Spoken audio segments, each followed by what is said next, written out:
오늘 우리가 살펴보실 하나님의 말씀은 예레미야 45장 말씀입니다. 34장부터 45장까지의 말씀을 우리가 계속해서 살펴보고 있는데요. 이 34장에서부터 45장까지에 있는 말씀은 이스라엘 멸망 전후의 여러 가지 현실적인 일들을 기록하고 있습니다. 그런데 오늘 본문은 그 시작이 멸망을 당한 직후의 일이 아니라 1절 말씀에도 분명히 말씀하고 있지만 여호야김 시대에 있었던 사건, 즉 우리가 앞에서 살펴보았던 이 36장 사건에 맞닿아 있다라는 것입니다. 그럼 우리는 생각할 수 있습니다. 왜 36장 이어서 바로 이 말씀이 나오지 않고 이 45장 이 현실의 일에 마무리를 짓고 있는 이 시점에 이 45장에 기록된 이유가 무엇인지를 생각해 본다라는 것이죠. 중요한 사실은 이 말씀은 예레미야가 주인공이 아니라 이 바룩이 주인공이라는 사실을 알아야 한다는 것이죠. 다시 말하면 34장부터 44장까지가 예레미야가 중심이 되어 겪었던 일들을 기록하고 있다면 이 45장 말씀은 바룩이 경험했던 일들을 지금 기록으로 남기고 있다라는 것이죠. 그래서 오늘 바룩에게 주시는 말씀을 통하여서 우리에게 주시는 교훈이 무엇인지를 한번 생각해 보아야 한다는 것이죠. 이 하나님의 사명을 바룩은 받고 있습니다. 오늘 본문 1절과 2절 말씀을 통해서 그 사실을 분명하게 살펴볼 수 있죠. 그런데 이 사명을 받고 있는 바룩의 마음이 어떠하냐 하면 오늘 보면 3절에 그의 마음이 너무나 분명하게 나와 있다라는 것입니다. 3절 말씀 보시면 내가 일찍이 말하기를 화로다 여호와께서 나에게 고통의 슬픔을 더하셨으니 나는 나의 탄식으로 피곤하여 평안을 찾지 못하는도다 라고 말씀하고 있습니다. 이 바룩의 마음의 상태가 지금 이와 같다라는 것입니다. 도대체 어떤 마음의 상황이기에 이와 같은 마음을 표현하고 있는 것일까요? 지금 바룩은 어떠한 두려움에 빠져 있다라는 것을 이 3절에 있는 말씀을 통해 살펴볼 수 있습니다. 왜 지금 그는 두려움에 빠져 있는 것일까요? 예레미야 36장 5절로 6절에 있는 말씀을 보시면 이렇게 말씀하고 있습니다. 예레미야가 바룩에게 명령하여 이르되 나는 붙잡혔으므로 여호와의 집에 들어갈 수 없으니 너는 들어가서 내가 말한 대로 두루마리에 기록한 여호와의 말씀을 금식일에 여호와의 성전에 있는 백성의 귀에 낭독하고 유다 모든 성읍에서 온 자들의 귀에도 낭독하라라고 말씀하고 있습니다.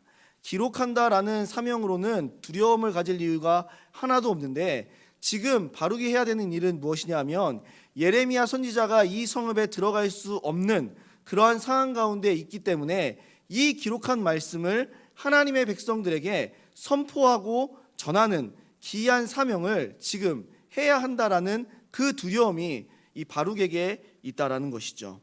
그래서 3절과 같은 마음을 표현하고 있다라는 것이죠. 우리가 어떠한 어려운 일을 하게 될 때 우리는 심적으로 두려움을 가지게 되는 경우가 많이 있다라는 것이죠. 또 어떻게 그가 두려움 가운데 있다라는 것을 알 수 있습니까? 나의 탄식으로 피곤하여 평안을 찾을 수 없다라고 말하고 있다라는 것이죠. 지금 그의 마음의 상황이 전혀 평안을 누릴 수 없는 그러한 상황 가운데 있다라는 것을 분명하게 말씀해주고 있다라는 것이죠. 이 생각할 거리가 있는 사람들은 이 평안을 누릴 수가 없다라는 것이죠. 우리도 그와 같은 일들을 경험하지 않습니까? 우리의 머릿속에 생각이 많을 때, 우리가 고민이 많고 염려가 많을 때, 우리가 무엇으로 두려움에 사로잡혀 있을 때 우리는 생각이 많아지게 되고 평안을 찾을 수가 없다라는 것입니다. 지금 바룩이 느끼는 감정이 이와 같다라는 것이죠. 하나님의 말씀을 선포해야 한다라는 그 사명을 감당해야 한다라는 그러한 두려움이 지금 가득한 상황 가운데 있다라는 것을 생각해 볼 수 있다라는 것이죠. 왜 그러면 바룩은 이와 같이 하나님의 사명을 감당하는 것을 두려워하고 있는 것일까요? 그것은 하나님의 말씀을 듣지 않는 이스라엘 백성들의 모습 때문에 그렇다라는 것이죠. 말씀을 듣지 않는 것은 상관이 없습니다. 그런데 더 중요한 것은 무엇입니까?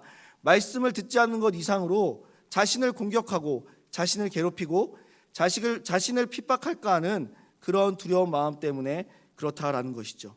이 예레미야의 모습이 그 사실을 분명하게 가르쳐주고 있는 것 아닙니까?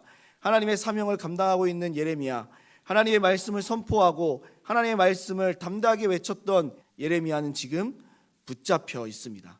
그래서 하나님의 말씀을 선포할 수 없는데 자신도 하나님의 말씀을, 하나님의 사명을 감당하다가 이렇게 붙잡히면 어떻게 되는가라는 그러한 두려운 마음이 바룩 가운데 있다라는 것이죠. 우리도 때로는 하나님의 사명을 감당할 때 이 두려운 마음에 사로잡힐 때가 있습니다. 특히 지금처럼 기독교에 대한 거부 반응이 극대화된 시기에는 더더욱 하나님의 사명을 감당하는 것이 두렵습니다. 그런데 하나님은 이와 같은 상황에도 개의치 말고 하나님의 사명을 감당하라라고 말씀하고 있습니다. 그러면 어떻게 우리가 하나님의 사명을 감당할 수 있는 것일까요? 바룩은 어떻게 하나님의 사명을 감당할 수 있었던 것일까요?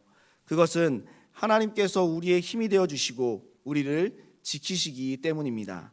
오늘 보면 4절로 5절 말씀을 통해 하나님은 바룩을 이렇게 위로함과 동시에 힘있게 하나님의 사명을 감당하라라고 말씀하고 있습니다.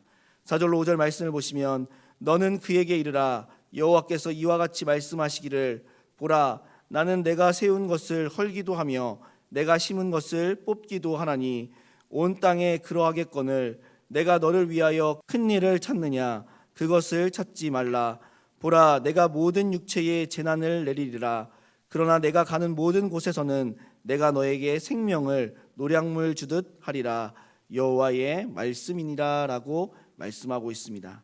바룩에게 주시는 하나님의 위로의 말씀은 무엇입니까? 하나님은 모든 것을 창조하신 분이심과 동시에 모든 것을 주관하시는 주권자가 되어진다라는 것이죠. 그래서 4절 말씀에 내가 세운 것을 헐기도 하고 내가 심은 것을 뽑기도 한다라고 말씀하고 있다라는 것이죠.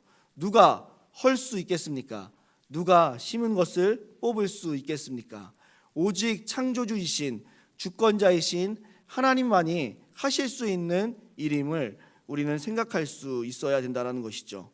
그런 창조주가 되시는 주권자가 되시는 하나님께서 이제 심판을 내리시겠다라고 분명하게 말씀하고 있습니다.